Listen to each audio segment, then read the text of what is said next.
French fishermen have lashed out at Emmanuel Macron, warning he is playing a dangerous game and has overstepped the mark by threatening to veto a post-Brexit trade deal with the UK. Thierry Pouch, chief economist of the French Chambers of Agriculture, said French farmers and fishermen are now deeply concerned over the French president's recent efforts to push the EU towards a no-deal outcome over issues around fishing and a level playing field on trade rules. He warned the ultimatum provided by Mr. Macron, mooted by France's Europe Minister Clément Beaune, could have a devastating impact on hard-fought EU unity at such a critical moment for the bloc. Mr. Pouch told the Daily Telegraph, "Each country reacts in its own interests as always, but I get the impression that France has overstepped the mark by threatening a possible veto because that goes against the strategy of showing a united front among the 27 towards London. So Macron is playing a risky game." France's intransigence echoes the behavior of other EU member states on other issues. I'm referring to Poland and Hungary on the economic recovery plan.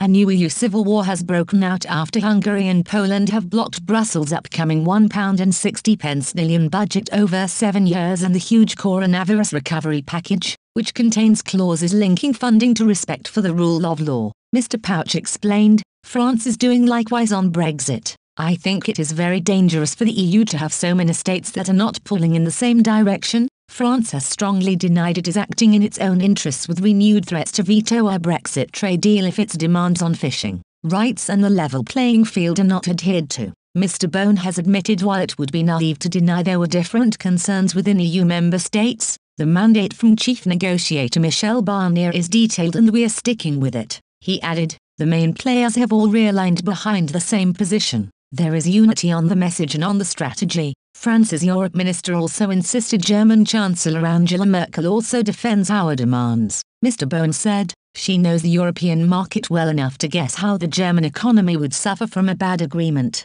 The UK's gamble on a split in the EU has failed. The row over a possible veto of a Brexit trade deal with the UK comes as negotiations continue to stuck at a stalemate around fishing rights, rules for fair trade and an enforcement mechanism. Mr. Pouch questioned whether it was right France was demanding the UK closely align itself with EU rules on environmental and social standards in order to export to the bloc, warning this fixation is a mistake. He said, I find it hard to understand why France is so fixated on competition rules. Can we accept that the UK lowers social norms to export? Paris refuses the idea, but I'm not sure it is worth getting so fixated about as we have sufficient strength to win market share in the UK and get over this. So I think it's our mistake. Barnier is trying to referee this but is having an incredibly hard time. Mr. Pouch also warned the devastating impact a no-deal Brexit could inflict on France. He said, if we lose some of our €2 billion trade surplus to the UK on food products, it will be hard to conquer new EU markets as they will be flooded.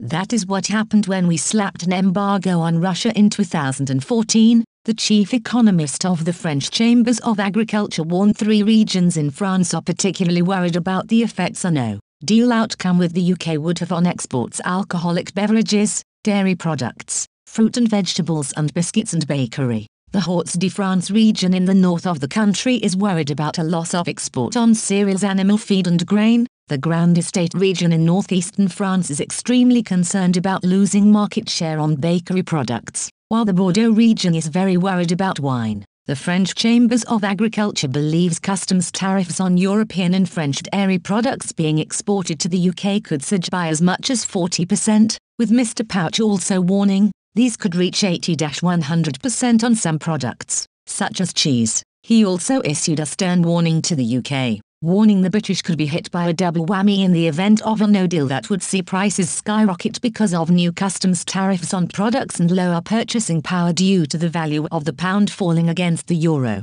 But he also warned, in that case, British consumers could turn away from European products, principally French, and buy elsewhere. It's not by chance that the UK recently signed a deal with Japan and Canada. It's in all our interests to avoid damaging trade relations. For the EU, Macron and the British, without a deal, the UK with its €30 billion trade deficit in food and agriculture products, could be heading for food shortages in the short term, but avoiding a no deal is in our interest too.